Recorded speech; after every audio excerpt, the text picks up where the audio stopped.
messieurs, bonjour et bienvenue dans votre journal de 15 heures. Voici les titres de ce journal. Une cérémonie de clôture, remise des certificats à Hol-Hol.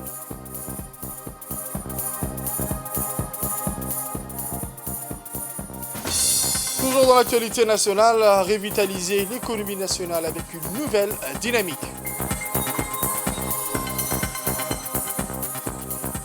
Et enfin, au niveau mondial, l'ONU lance une mission pour sauver la mer Rouge d'une catastrophe pétrolière. C'était les titres, mesdames et messieurs, le journal au complet à présent. Je vous le disais dans les titres, à Hol-Hol, en ce 29 juillet 2023, l'école militaire a eu l'honneur de célébrer la cérémonie de clôture du stage de certificat militaire élémentaire. Cette occasion marquante a été conduite par le chef d'état-major général des armées, sous la coprésidence du ministre de la Défense chargé des relations avec le Parlement et du ministre de l'Intérieur. Cette cérémonie marque un moment significatif pour les militaires djiboutiens au nombre de 146 issus des différents corps et formations de l'armée djiboutienne qui ont consacré des mois d'efforts, de dévouement et de persévérance pour parfaire leur formation élémentaire au sein de l'ECOMIL. En cette journée mémorable, le ministre de la Défense chargé des relations avec le Parlement et le chef d'état-major général des armées ont exprimé leur fierté envers ces jeunes hommes dévoués à la protection de notre nation. Ils ont souligné l'importance de l'excellence opérationnelle, de l'intégrité et du professionnalisme en tant que piliers fondamentaux de leur parcours militaire.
La cérémonie des remises des certificats a été un moment d'emprunt d'émotion et de fierté, symbolisant le passage de ces soldats à la prochaine étape de leur carrière militaire, comme l'attesterait dans son discours le commandant de l'ECOMIL, le lieutenant-colonel Mohamed Jama Kayat.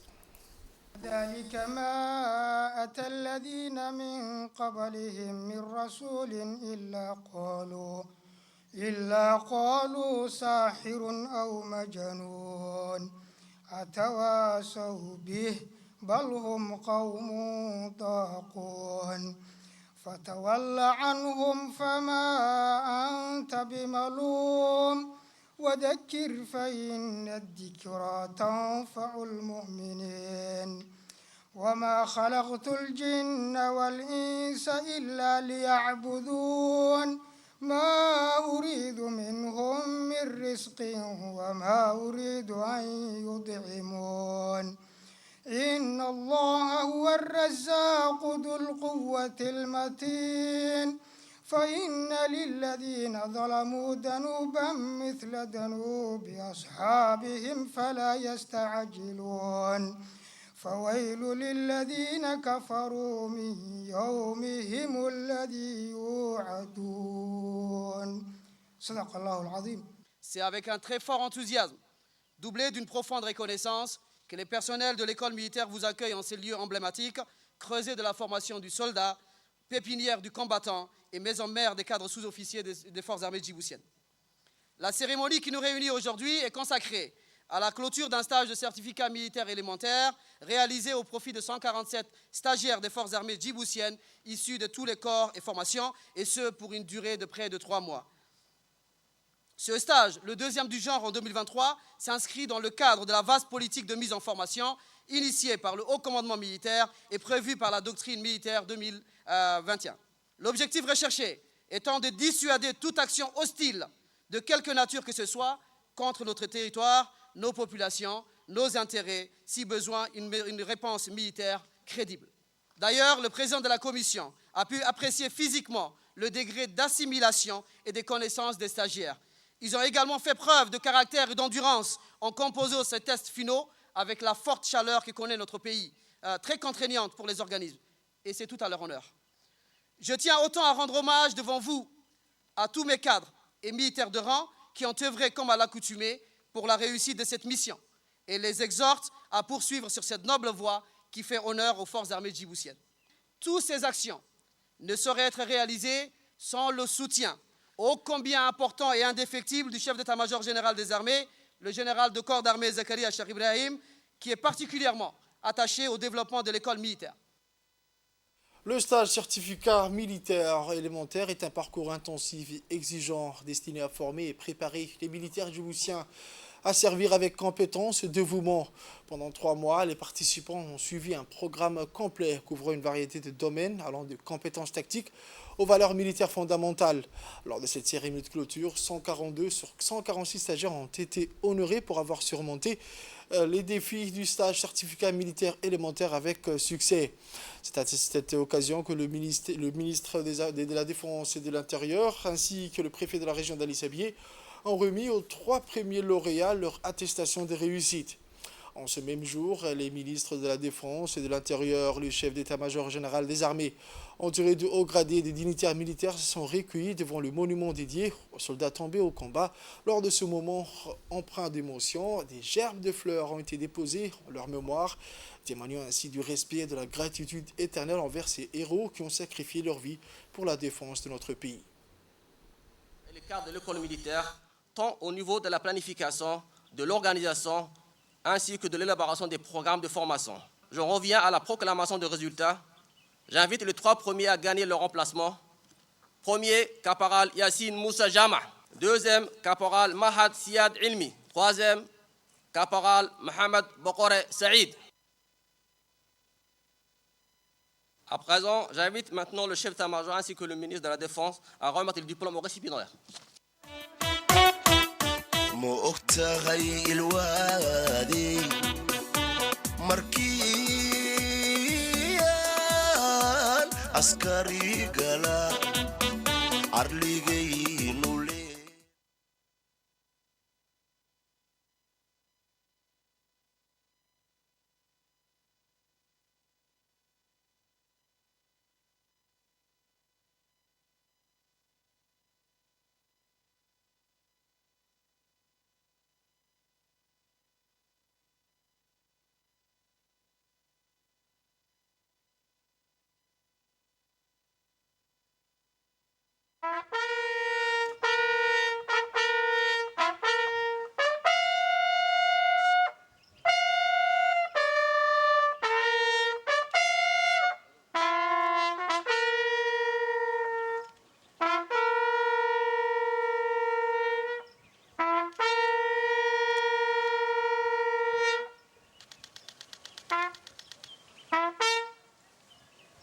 بسم الله الرحمن الرحيم ولا تحسبن الذين قتلوا في سبيل الله أمواتا بل أحياء عند ربهم يرزقون فرحين بما آتاهم الله من فضله ويستبشرون بالذين لم يلحقوا بهم من خلفهم ألا خوف عليهم ولا هم يحزنون صدق الله العظيم اللهم اغفر لهم وارحمهم واعف عنهم وأكرم نزلهم اللهم واسع مدخلهم وادخلهم الجنة واغسلهم بالثلج والماء والبرد اللهم نور مرقدهم وعدل مشهدهم وضيق مضجعهم اللهم نقيهم من خطاياهم كما ينقي ثوب العبد من الدنس اللهم عاملهم بما أنت أهله ولا تعاملهم بما هم أهله اللهم أجزم عن الإحسان إحسانا وعن الإساءة عفوا وغفرانا اللهم أنزله منزلا مباركا وأنت خير المنزلين اللهم أنزله منزلا من الصديقين والشهداء والصالحين وآخر دعوانا الحمد لله رب العالمين آمين آمين الفاتح.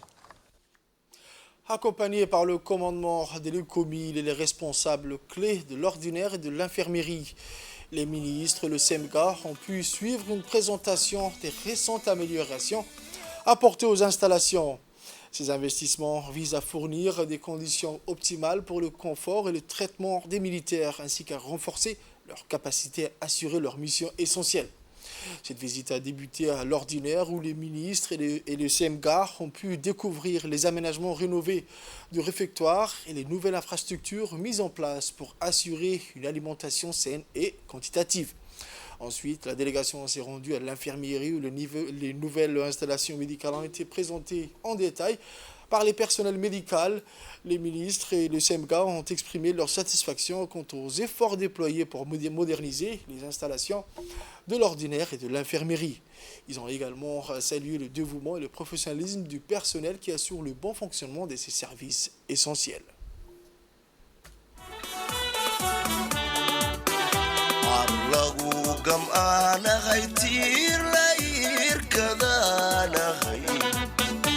adiga khaadamtaanahay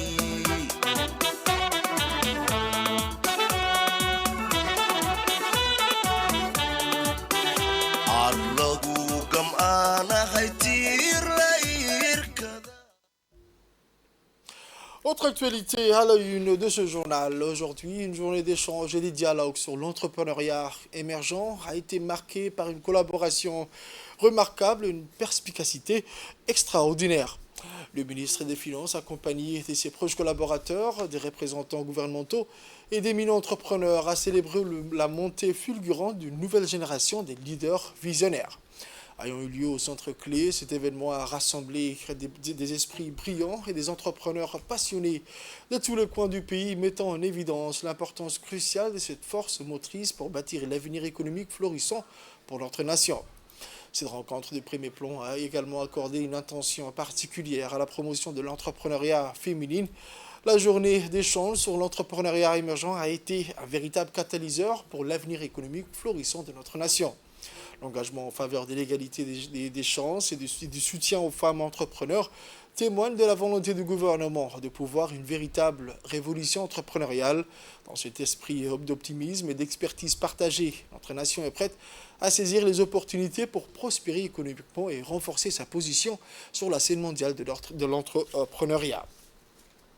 Le ministre des Finances a clairement exprimé dans son intervention son engagement à favoriser l'égalité des chances et à offrir un soutien spécifique aux femmes entrepreneurs, reconnaissant ainsi leur rôle essentiel dans l'économie nationale. Ça ne peut pas être long, ce n'est pas l'objectif de notre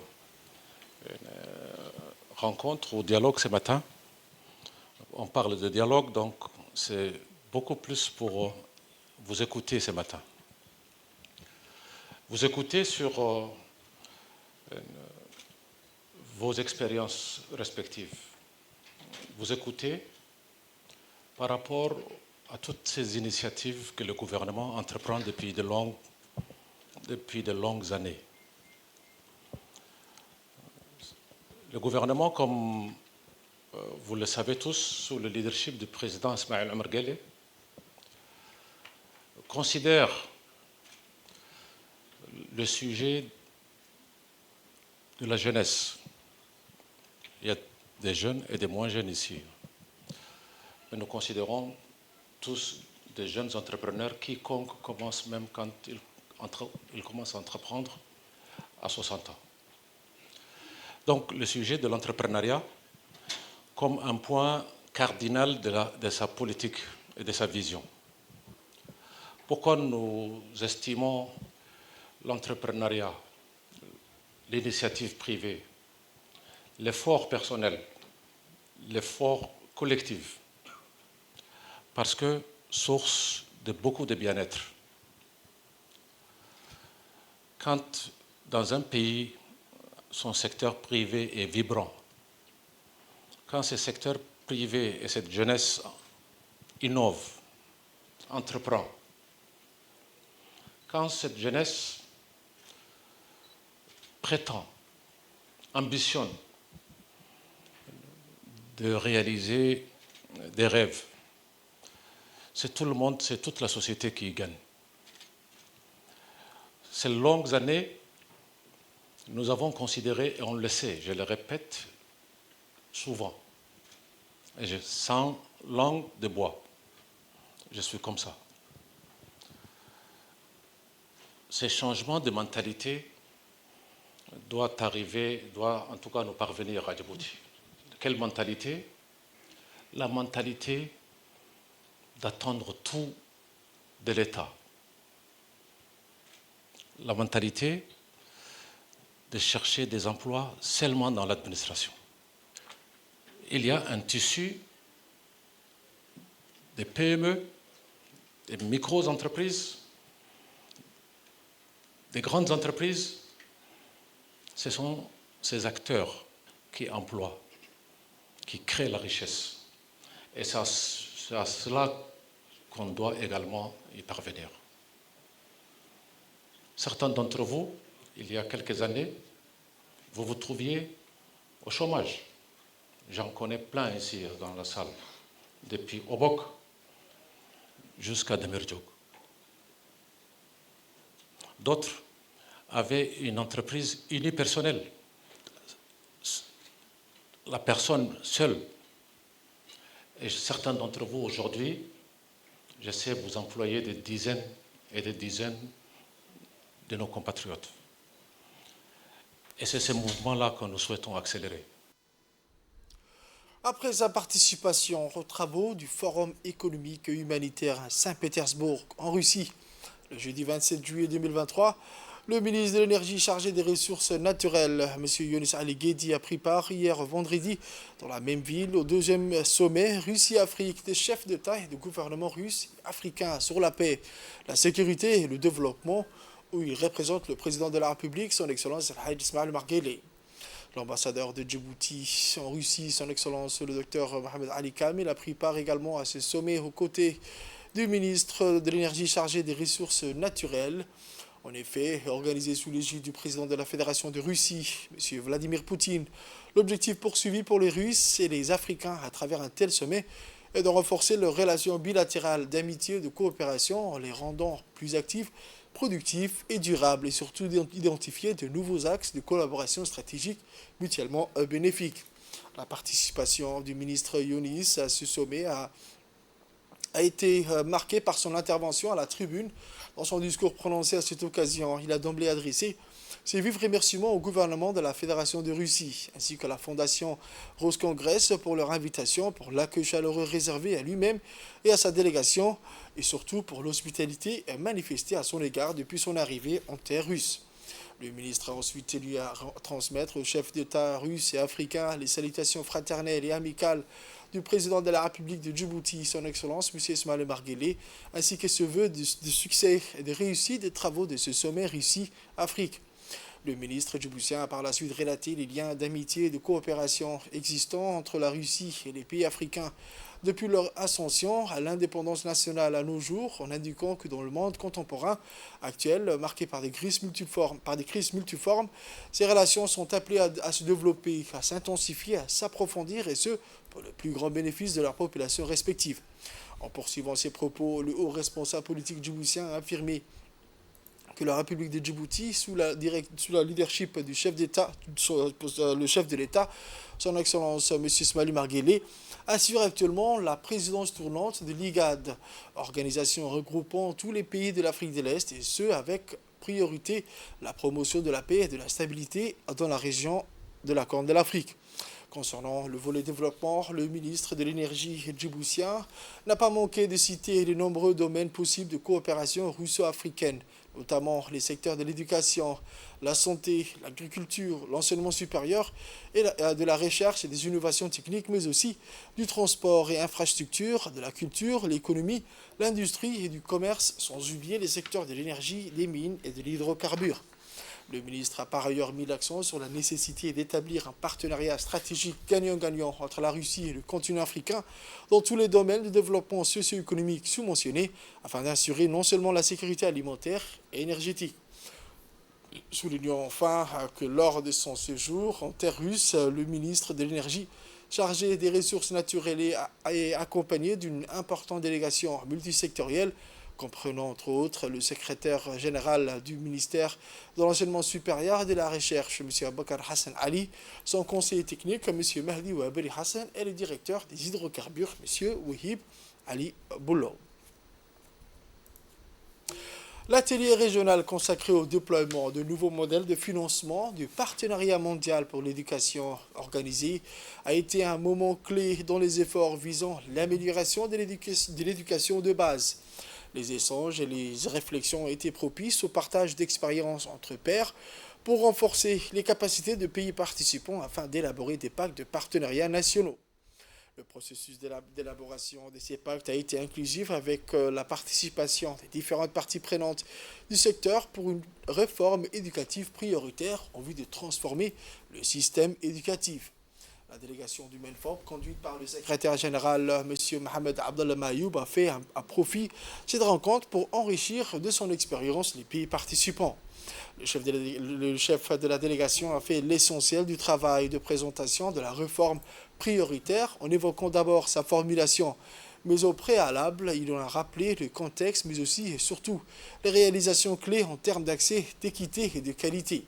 La stratégie d'appui du GPE se fonde sur le plan GPE 2025 qui vise à appuyer les pays partenaires à réaliser des changements durables en mobilisant des appuis au niveau mondial et national à leurs réformes et activités prioritaires. À l'issue de cet atelier, les participants des pays ont manifesté leur satisfaction d'avoir pu développer des pistes de réflexion devant les aider à formuler leurs réformes prioritaires de façon plus structurée et plus ciblée.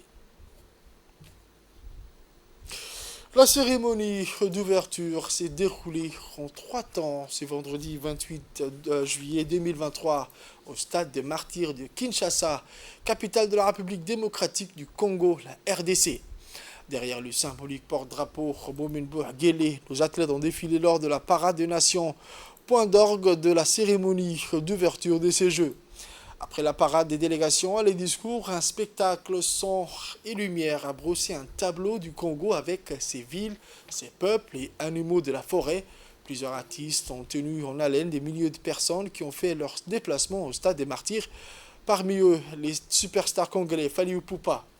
Les cérémonies les plus mémorables sont celles qui résonnent longuement après leur fin dans l'esprit des spectateurs. Jusqu'au 6 août, les Jeux de la francophonie vont donner lieu à 9 compétitions sportives auxquelles participent des jeunes de 18 à 35 ans.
Voici à présent la réaction à chaud recueillie auprès des participants et des athlètes. Aujourd'hui, on est tous réunis à Kinshasa, dans ce beau stade pour les Jeux de la francophonie.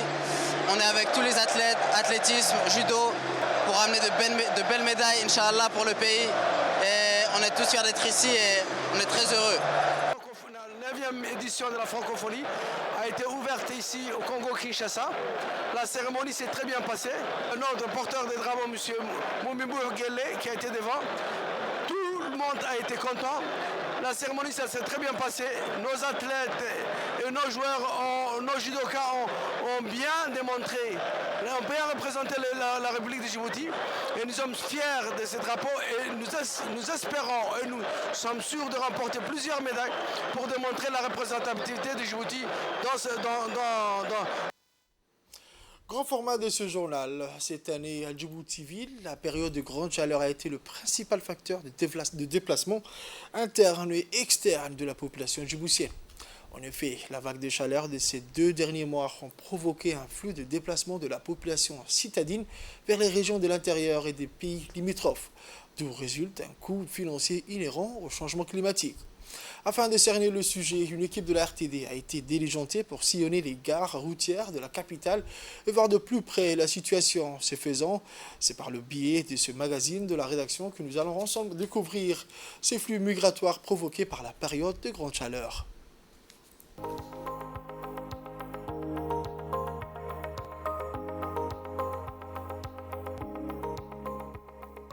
Nous sommes en fin de mois de juillet et pourtant le départ des vacanciers djiboutiens voyageant vers les pays limitrophes ne cesse d'augmenter de jour en jour. Autrement dit, en rapport avec la vague de chaleur sans précédent que le pays a connue ces tout derniers temps, la notion de départ en vacances a pris cette année une nouvelle dimension. Ici, nous sommes dans l'ancienne gare routière Djibouti-Arta. Aujourd'hui, cet endroit est l'un des points de départ et d'arrivée pour de nombreux voyageurs venus des différents quartiers populaires de la capitale, en particulier pour ceux qui désirent se rendre en Éthiopie et notamment à Diridawa et y passer les vacances d'été. Il est déjà 19h du soir et nombreux sont les passagers qui ont pris place dans le bus, tous prêts à quitter la capitale en quête de cieux beaucoup plus cléments. Parmi les passagers du premier bus figure cette mère de famille du nom de Fatouma. Elle est accompagnée de son époux, M. Mohamed Oukié, et leurs 7 enfants. La raison pour laquelle toute une famille est prête à se réfugier temporairement à Diridawa n'est autre que la température montante du climat. C'est toute la famille que j'emmène avec moi parce qu'il fait très chaud dans notre ville. Voyez-vous, cette année, la chaleur s'est même devenue insupportable. Le cas de Mme Mohamed Oukié est loin d'être un cas isolé. Selon les gestionnaires de la principale gare routière, ces derniers jours, le nombre de voyageurs a dû battre le record. M. Bouloud Abdullahi, jeune agent piétiste travaillant pour le syndicat de transport en commun d'Ali Sabié, le confirme. Depuis que le mercure a grimpé, la demande de tickets de voyage a aussi monté en flèche. De toute la période estivale de cette année, ce sont ces derniers jours que nous avons enregistré le plus de passagers. Je pense que c'est à cause de la température très élevée du climat durant ces 2 derniers mois surtout. Un avis qu'il partage avec la plupart des passagers comme cette dame.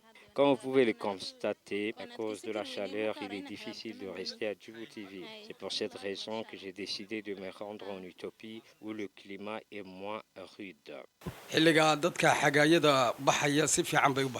Selon aussi M. Omar Khadar, chauffeur routier, autrefois en ce mois de juillet, les passagers venaient au compte-gouttes.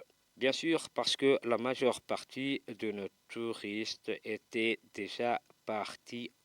Un autre fait similaire à ce dernier est observé au 26e avenue de la capitale où des centaines de personnes fuyant des phénomènes météorologiques extrêmes s'y rendent pour prendre les taxis Bruce qui relient la capitale djiboutienne aux contrées lointaines de la Somaliland. En passant par l'Ouyada, chaque jour, près de 20 voitures, genre safari, embarquent les passagers pour un périple de près de 12 heures de route avant d'arriver à destination. Selon M. Ibrahim, gestionnaire en chef de la place, au cours